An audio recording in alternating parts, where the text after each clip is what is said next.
বন্ধুরা, রাশিয়া এবং ভারতের মধ্যে নিউক্লিয়ার টেকনোলজিকে নিয়ে কোঅপারেশন একটি নতুন স্তরে পৌঁছে গিয়েছে। দুই দেশের মধ্যে এনার্জিকে নিয়ে ক্রমাগত বৃদ্ধি পাওয়া পার্টনারশিপ নিউক্লিয়ার প্রোগ্রামকে অনেক বেনিফিটে পৌঁছতে চলেছে। কারণ পরবর্তী সময়ে আমাদেরকে রাশিয়ার পক্ষ থেকে স্মল মডিউলারের ক্ষেত্রে বড় সমর্থন লক্ষ্য করা যেতে পারে। যেভাবে ইন্ডিকেশন আমাদের দেখতে পাওয়া যাচ্ছে, তার থেকে এটা বলা যেতে পারে যে রাশিয়া ভারতকে স্মল মডিউলার রিঅ্যাক্টরের ট্রান্সফার টেকনোলজি দিতে পারে। বলে রাখি, এই সময় সম্পূর্ণ বিশ্বতে এমন দুটি দেশ রয়েছে যারা এই স্মল মডিউলার রিঅ্যাক্টরকে সঠিকভাবে বিকশিত করতে পেরেছে, যার মধ্যে রাশিয়া এবং চীন যুক্ত রয়েছে।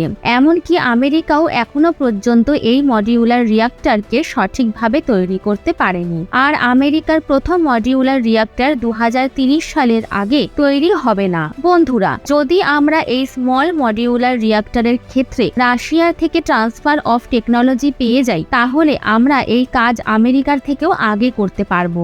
আপনাদের বলে রাখি, এই খবর এমন এক সময় সামনে এসেছে যখন তামিলনাড়ুতে 6000 মেগাওয়াটের nuclear power project Kudankulam nuclear power প্ল্যান্টকে বিকশিত করার কাজ চলছে। আর এর প্রথম পদক্ষেপ যে কোনো সময় সম্পূর্ণ হয়ে যেতে পারে। এর মানে পরিষ্কার যে রাশিয়া ভারতের সাথে নিউক্লিয়ার এনার্জি থেকে শুরু করে ক্রুড অয়েলের ক্ষেত্রে কাজ করতে উৎসুক রয়েছেন। আর এর জন্য দুই দেশ নিজেদের প্ল্যানকে বিস্তার করছে। যদি আপনি ভেবে থাকেন এই স্মল মডিউলার রিঅ্যাক্টর আসলে কি, যাকে নিয়ে এত বড় আপডেট সামনে উঠে এসেছে, তো বন্ধুরা বলে রাখি, স্মল মডিউলার রিঅ্যাক্টর বড় নিউক্লিয়ার পাওয়ার প্ল্যান্টের ছোট ভার্সন, যেটা 75 মেগাওয়াট থেকে শুরু করে 300 মেগাওয়াট পর্যন্ত শক্তি উৎপাদন করতে সক্ষম। আর এটা নিউক্লিয়ার এনার্জি উৎপাদন করে থাকে। এই স্মল মডিউলার রিঅ্যাক্টরকে এমনভাবে ডিজাইন করা হয় যে এটার জন্য কোনো কনস্ট্রাকশনের প্রয়োজনই পড়ে না।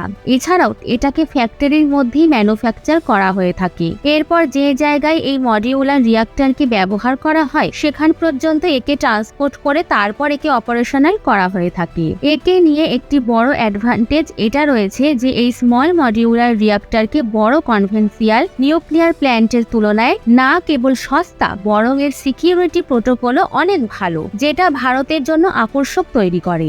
বলে রাখি, ভারতে পরমাণু শক্তির বিকাশেতে অনেক গুরুত্ব দেওয়া হচ্ছে।